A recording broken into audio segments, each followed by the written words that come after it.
Hello दोस्तों, कैसे हैं आप सब। उम्मीद है आप सब बहुत अच्छे होंगे। मैं सुमन जैन स्वागत करती हूँ आप सबका स्टडी विद पीस चैनल पर। तो हमने कल क्या पढ़ा था। हमने कल हर्षवर्धन के बारे में पढ़ा था, पुष्यभूति वंश के बारे में, जिसमें पुष्यभूति वंश के जो संस्थापक थे वो हर्षवर्धन के पिता प्रभाकर वर्धन थे। उनके बाद उनके पुत्र राज्यवर्धन शासक बने। उनकी मृत्यु के बाद फिर हर्षवर्धन को शासक बनाया गया और उसने अपने राज्य को बहुत विस्तार तक फैला लिया, है ना। तो थोड़ा सा हम रिवीजन कर लेते हैं। पुष्यभूति वंश में प्रभाकर वर्धन पुष्यभूति वंश के संस्थापक थे।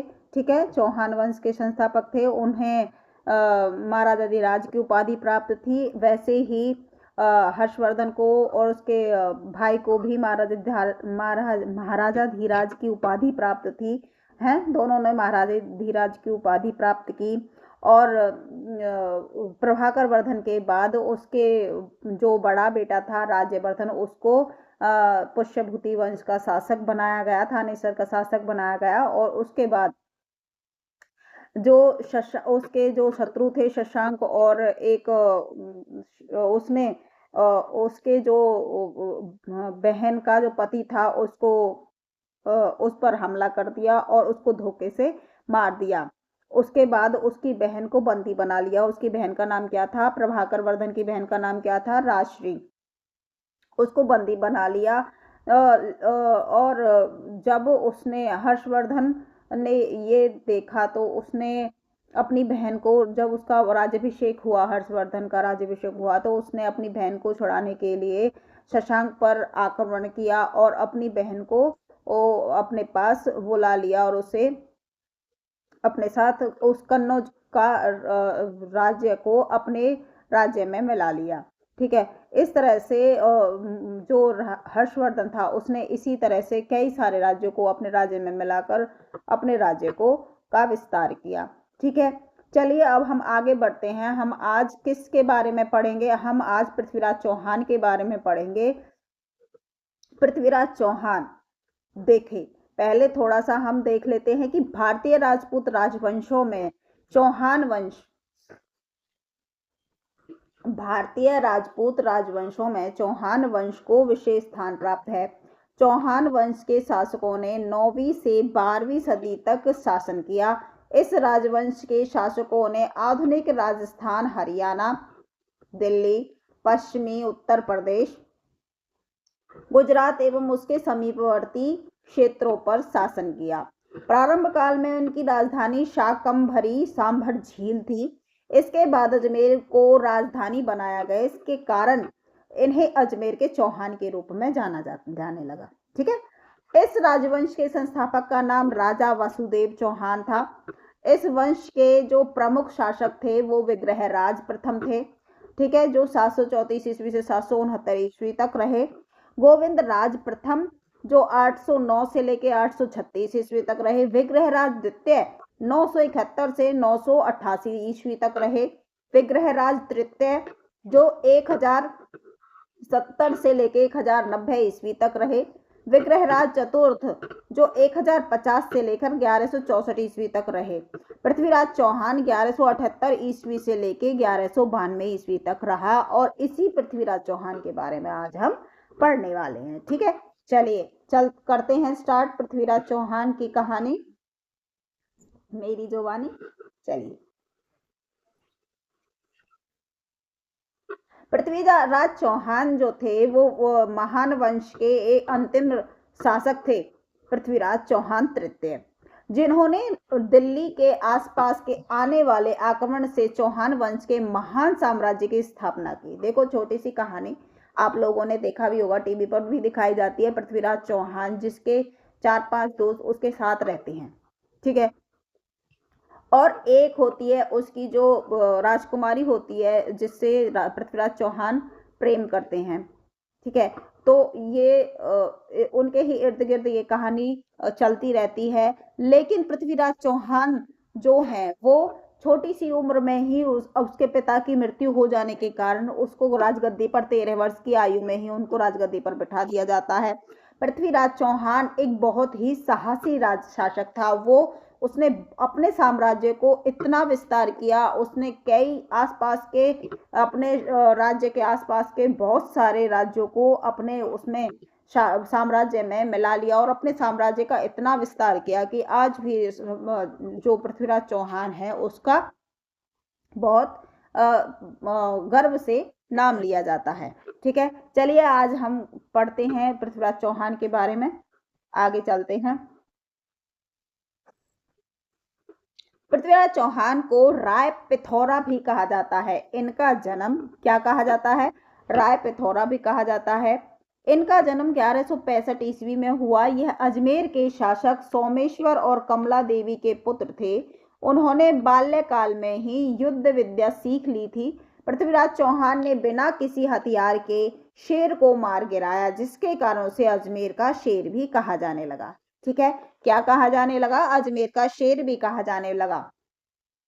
पृथ्वीराज चौहान इतने बहादुर थे, इतने निडर थे, उन्हें किसी चीज का डर नहीं था। इसी कारण उन्होंने जब शेर को सामने पाया तो उन्होंने बिना किसी हथियार के शेर को मार गिराया, उससे युद्ध किया और उसको मार गिराया, जिसके कारण वहां के लोगों उसे अजमेर का शेर कहने लगे। ठीक है, उसे पृथ्वीराज तृतीय के नाम से भी जाना जाता था। पृथ्वीराज चौहान का अभिषेक कैसे हुआ, देखिए हम बताते हैं अभी आपको। पृथ्वीराज चौहान के उनके पिता की मृत्यु के पश्चात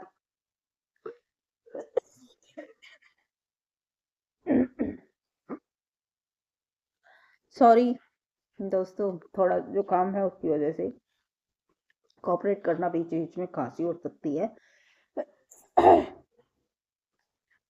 पृथ्वीराज चौहान को उनके पिता की मृत्यु के पश्चात 1178 ईस्वी में 13 वर्ष की आयु में अजमेर का शासक नियुक्त किया गया। उसकी बहादुरी एवं शौर्य से प्रभावित होकर उसके नाना अनंगपाल, ध्यान रखना, पृथ्वीराज चौहान के नाना का नाम क्या था? अनंगपाल ने उसे दिल्ली के सिंहासन का उत्तराधिकारी घोषित कर दिया। पृथ्वीराज चौहान का साम्राज्य विस्तार कैसे हुआ?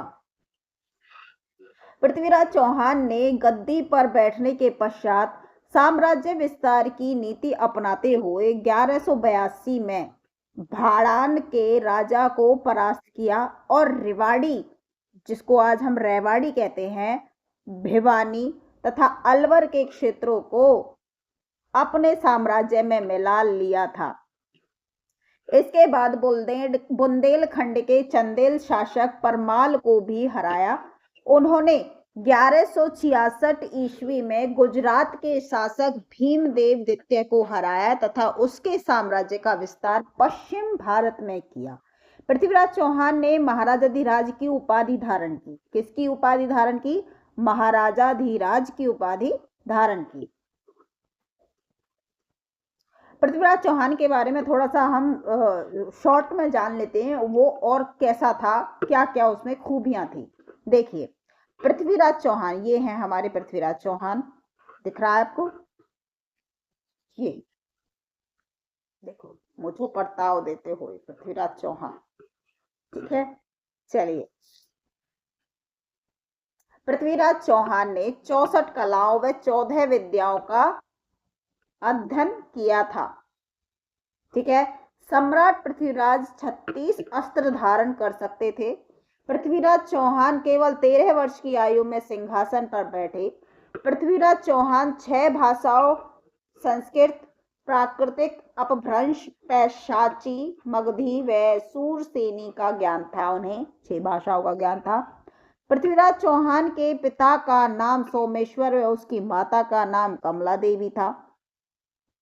पृथ्वीराज चौहान धर्मशास्त्र, मीमांसा, आयुर्वेद, गणित व संगीत आदि विद्याओं के ज्ञाता थे। पृथ्वीराज विजय नामक ग्रंथ में पृथ्वीराज की 16 रानियों के नाम मिलते हैं। पृथ्वीराज ने कितनी रानियां थी? 16 रानियां थी। चंद्रबरदाई ने लिखा है कि पृथ्वीराज शब्द भेदी बाण चलाने में निपुण थे। कौन सा बाण चलाने में निपुण थे? शब्द भेदी बाण चलाने में निपुण थे। ठीक है, हो गया। चलिए आगे बढ़ते हैं।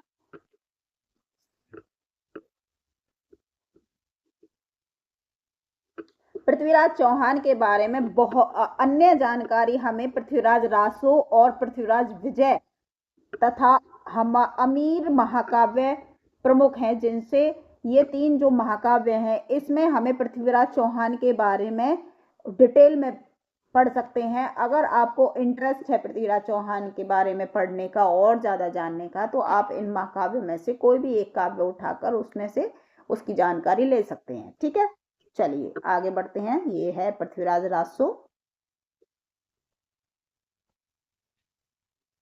है ना।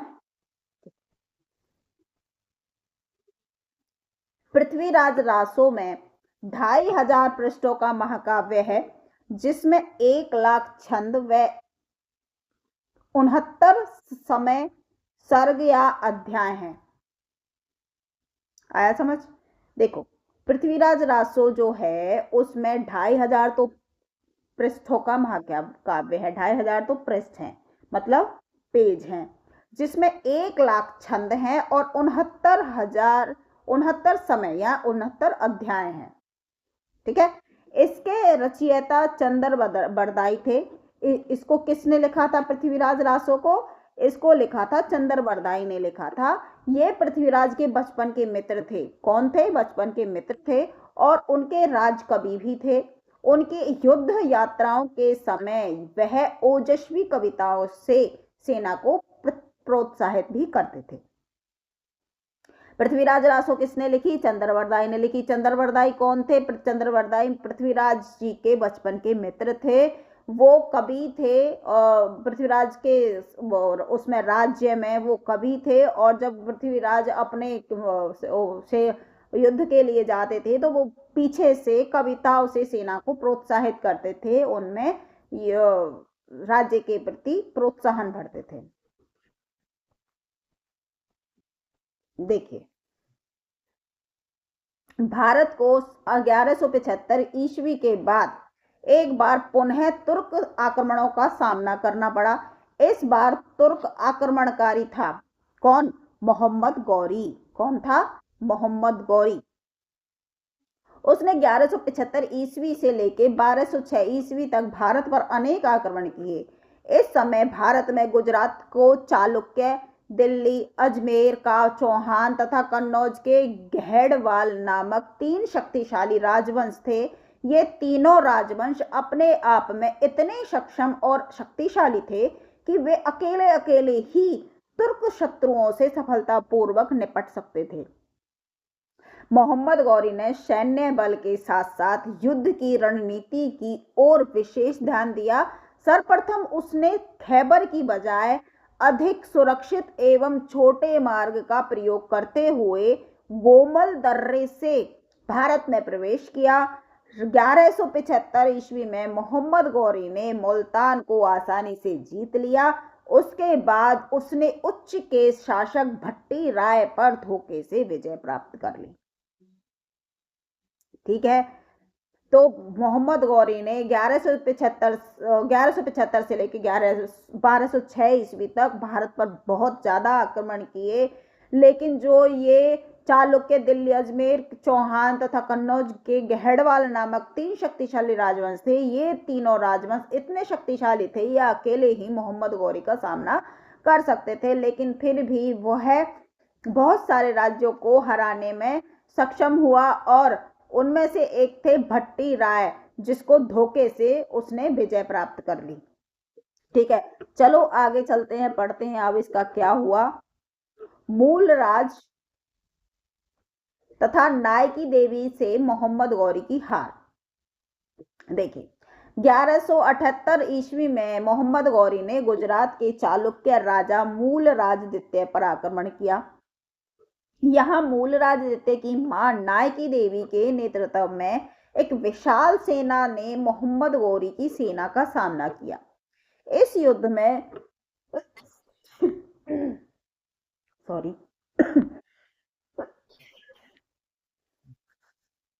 सॉरी दोस्तों, इस युद्ध में मोहम्मद गौरी की सेना की भारी पराजय हुई। मोहम्मद गौरी जान बचाकर गजनी वापस लौटा। मोहम्मद कहाँ रहता था? गजनी में रहता था। ठीक है, यह पराजय इतनी भयंकर थी कि मोहम्मद गौरी ने अपने जीवन में पुनः गुजरात की तरफ मुंह नहीं किया। उसके बाद मोहम्मद गौरी ने पेशावर और लाहौर को जीता। अब वह दिल्ली और अजमेर पर अधिकार करने की योजना बनाने लगा।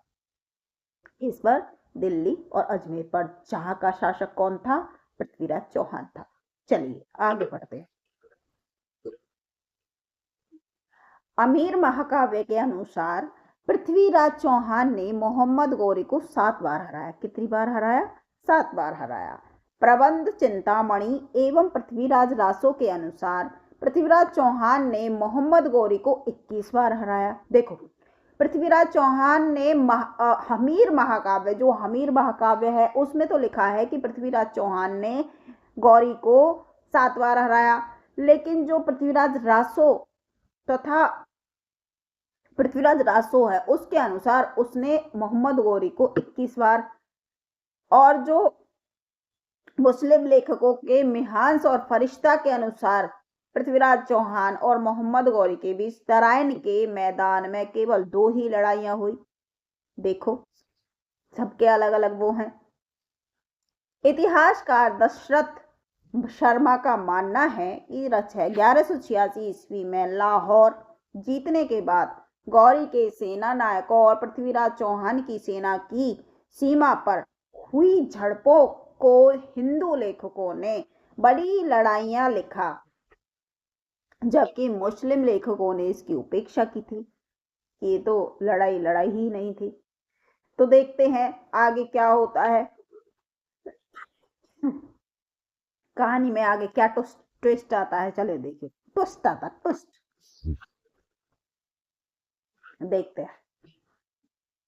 पृथ्वीराज चौहान का कार्य पूर्ववर्ती शासकों ने अधिक कठिन था। पृथ्वीराज चौहान का जो कार्य था वो पूर्ववर्ती मतलब जो पहले शासक रह चुके थे उनसे अधिक कठिन था, क्योंकि अरबों एवं मोहम्मद गजनबी के आक्रमणों से भारत अपनी प्राकृतिक सीमाएं खो चुका था। लाहौर के पूरे प्रदेश पर तुर्क मुसलमानों का अधिकार हो चुका था तथा भारत के तबर हिंद यानी भटिंडा तक उनकी सीमाएं पहुंच चुकी थी। इसी कारण प्रथम तराइन युद्ध के बाद पृथ्वीराज चौहान एक सीमा तक ही गौरी का पीछा कर सकता था। चलिए देखते हैं कैसे।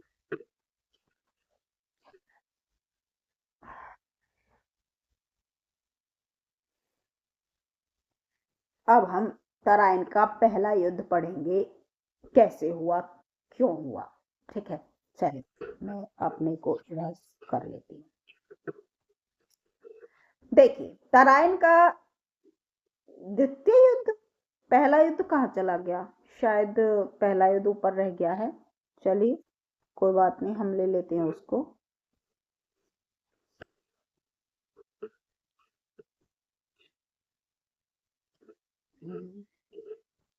हाँ जी, चलिए दोस्तों, ये तराइन का फर्स्ट युद्ध मेरे से रह गया था पीडीएफ में, तो चलिए कोई बात नहीं, हम इसको पढ़ लेते हैं। पहले तराइन के पहला युद्ध हम पढ़ते हैं, फिर उसके बाद आगे बढ़ेंगे। ठीक है, देखिए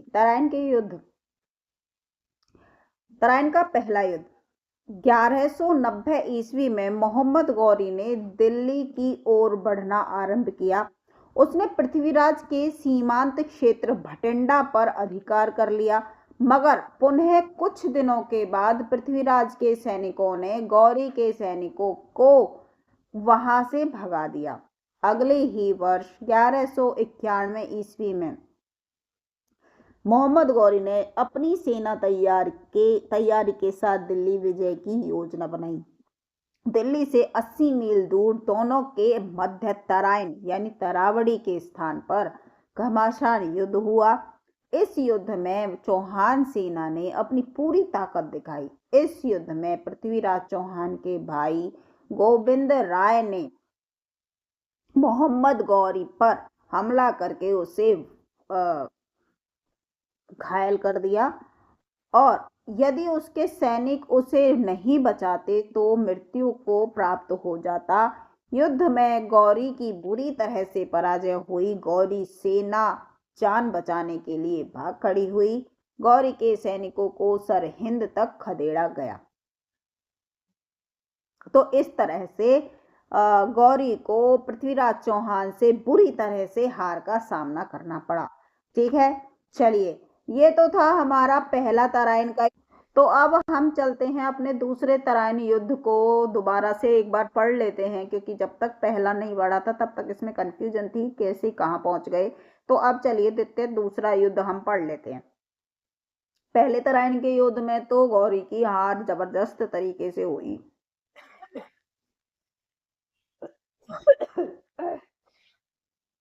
बहुत बुरी खांसी हो रखी है जुकाम की वजह से। चलिए,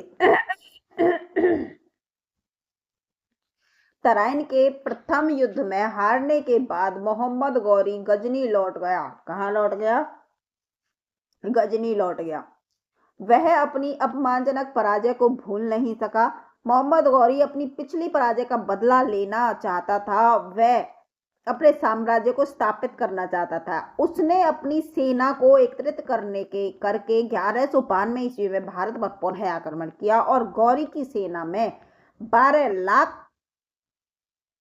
1,20,000 सैनिक थे। पृथ्वीराज को जब यह पता चला कि वह अधीनस्थ राजाओं की सहायता से तराइन के मैदान में मुकाबला करने के लिए आ खड़ा हुआ है, तो मोहम्मद गौरी ने रणनीति बनाई। सुबह सुबह ही राजपूतों के शिविर पर उस समय हमला कर दिया जिस समय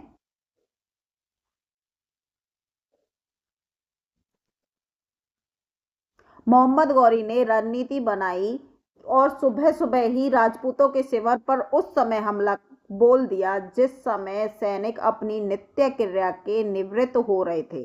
गौरी ने सेना को 5 भागों में बांटकर हमला किया। इस बार भी राजपूत वीरता से लड़े, लेकिन उनकी पराजय हुई। मोहम्मद गौरी द्वारा पृथ्वीराज चौहान को पकड़ लिया, उसकी हत्या कर दी। इस विनाशक युद्ध के परिणाम स्वरूप भारत में दिल्ली सल्तनत की स्थापना हुई। तो इस तरह धोखे से मोहम्मद गौरी ने पृथ्वीराज चौहान की हत्या कर दी। चलिए, अब देखते हैं आगे क्या होता है, क्या निष्कर्ष निकलता है इसका। तराइन के दूसरे युद्ध में पृथ्वीराज चौहान पर विजय प्राप्त करके 1192 में मोहम्मद गौरी ने कन्नौज के शासक जयचंद राठौर को चंदावर के युद्ध में पराजित किया।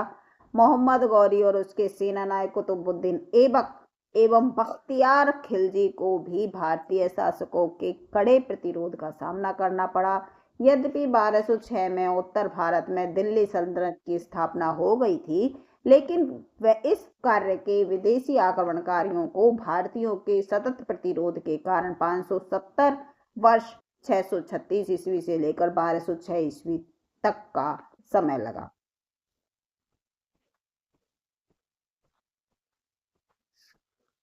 बस यही था हमारा पृथ्वीराज चौहान का छोटा सा एक कीर्ति, जिस तरह से उसने साहस के साथ अपने जीवन को व्यतीत किया, पूरी निष्ठा और पूरी वीरता और साहस और चतुराई से उसने पूरे जीवन अपने राज्य को समृद्ध करने के लिए लगा दिया और अंत में मोहम्मद गौरी की चाल को न समझते हुए और उसके धोखे से आक्रमण करने पर वीरता को प्राप्त हुआ और धोखे से मोहम्मद गौरी के हाथों जान गंवानी पड़ी। ठीक है, इस तरह से पृथ्वीराज चौहान का अंत हुआ और मोहम्मद गौरी दिल्ली सल्तनत की स्थापना करने में कामयाब हो गया। चलिए, ये था हमारा आज का पृथ्वीराज चौहान की कहानी। कल फिर मिलते हैं एक नए चैप्टर के साथ। तब तक के लिए धन्यवाद। और जाने से पहले कमेंट जरूर कर देना, लाइक शेयर जरूर किया करें। और आप लोग कमेंट नहीं करते, प्लीज़ कमेंट जरूर करके बताया करें कि आपको क्लास कैसी लग रही है, मुझे भी जिससे हौसला मिले मैं और भी अच्छे से तैयारी करके आप लोगों को पढ़ाऊँ। ठीक है, चलिए मिलते हैं नेक्स्ट वीडियो में, तब तक के लिए धन्यवाद।